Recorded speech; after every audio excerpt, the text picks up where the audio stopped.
If you've ever hired an EA and ended up doing most of the work yourself, this video is for you. Because the problem is almost never the person. It's that most executives don't know what to actually look for when they're hiring an executive assistant. I've been building executive support team for 13 years. And in this video, I'm gonna walk you through the exact non-negotiables I require before hiring an EA so that you can stop hiring the wrong people and start building the right support. Hi, my name is Karen and I run an executive support team based out of the Philippines.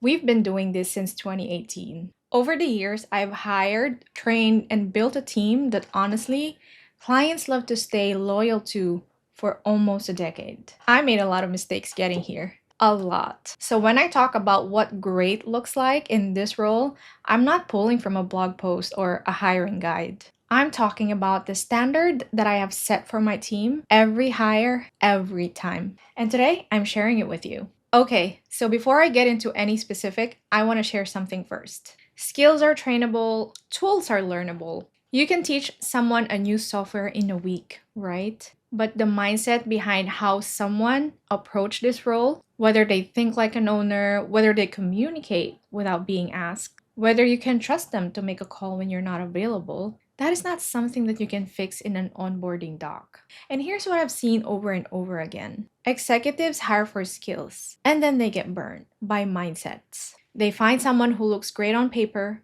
checked all the boxes, and then 3 months in, they're still answering all the emails themselves, still making every small decision, and they are still the bottleneck. That's a very expensive to-do list. So when I talk about non-negotiables, I'm not just talking about what someone can do. I'm actually talking about what they need to be in order to be able to help you buy back your time. Okay, so let's get into it. The first thing that I look for, and honestly what separates great from good more than anything else, is whether someone thinks in outcomes or just tasks. Here's what I mean. If I ask an EA to research for a service provider, a task taker will just research on Google, add all the information in a document, and then done. But an outcome thinker looks at all her research, make recommendations based on reviews, the service provider's location, their ability to communicate proactively, the ability to reach that service provider very easily, the price, and then presents that recommendation to me. And then ask me,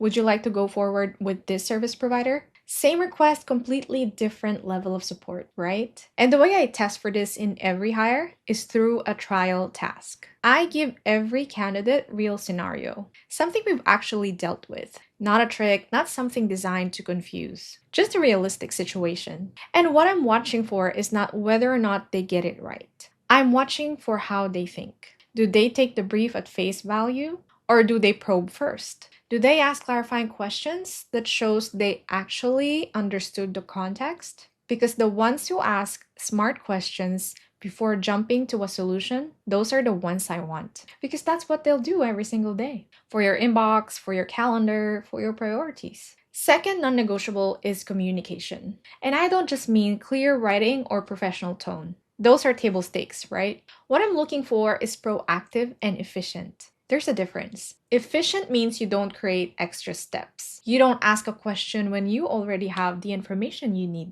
So, real example. I was reviewing an email thread with one of my team members. She needed to schedule a call between her executive and another person. The other person has an executive assistant. And that person made it clear that he has an EA who can help coordinate a time. What she did was she reached out to the executive himself instead of his EA. And I came back to her and said, we already have his EA's email on the thread. She was already looped in. So why are we waiting on the executive to loop her in? So why are we waiting on the executive to give his EA's email address? What if he's not working today? We could have just sent it directly to his EA and we've already gotten an answer. That's it. That's what efficient looks like. An EA should always ask, what is the direct path to the outcome? Remove the extra step.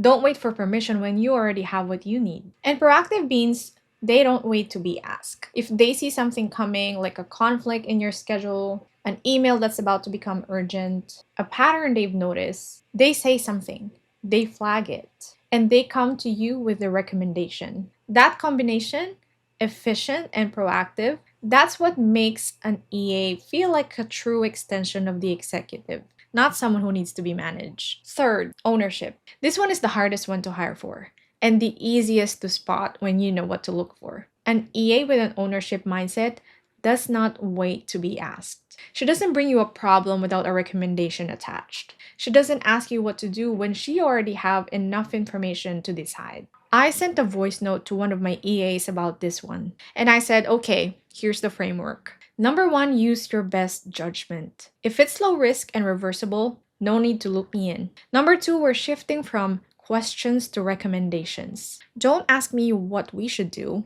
Tell me what you think we should do and why. Only pull me in when you need my approval. Number three, you are now the owner of this account. Most decisions sit with you. I only need to be involved for high risk items like cost, scope, or long term direction. And number four, mistakes are okay. I don't expect perfection. I expect ownership. And that is the standard I hold my team to. And it's the standard that every executive needs to hold their EA to. Because if your EA is waiting on you for every decision, you don't have leverage. You have dependency. Fourth, and this one I learned the hard way, systems orientation. A great EA doesn't just do the work. She builds the infrastructure around the work so that it gets better over time, not just done in the moment. For a long time, I don't have any standardized onboarding or training process. I was either training too much live or not training enough at all. And the result, inconsistency in quality, in communication,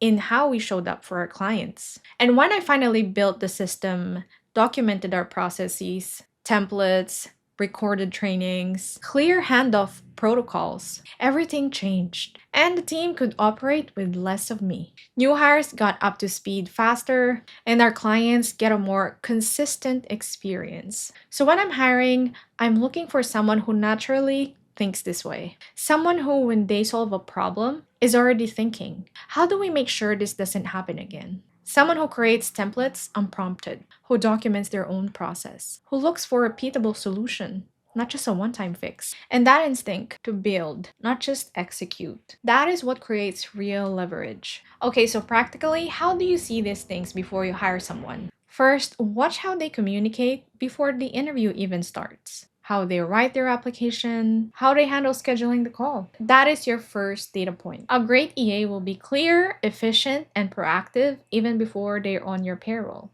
If communication is messy, that already tells you something. Second, give them a trial task. This is non-negotiable for us. Pull a real scenario from your actual work. And don't grade for perfection. Look at how they think. Do they probe before they answer? Do they research before they respond? Do they come back with a recommendation? Third, look for long-term signals. Ask about their longest client or employer relationship. Ask what made them stay. Because loyalty doesn't happen randomly, right? It's a signal of character, of how someone shows up when things get hard, or whether they've invested in something more than just a paycheck. The right EA is out there, but you have to know what you're looking for before you can find her. So those are my 4 non-negotiables. Outcome thinking, proactive and efficient, ownership mindset, and systems orientation. That is the bar, and it's a high bar. But that is the bar that produces EA that lasts not just months, but years. If this was useful, subscribe, because this is exactly the kind of content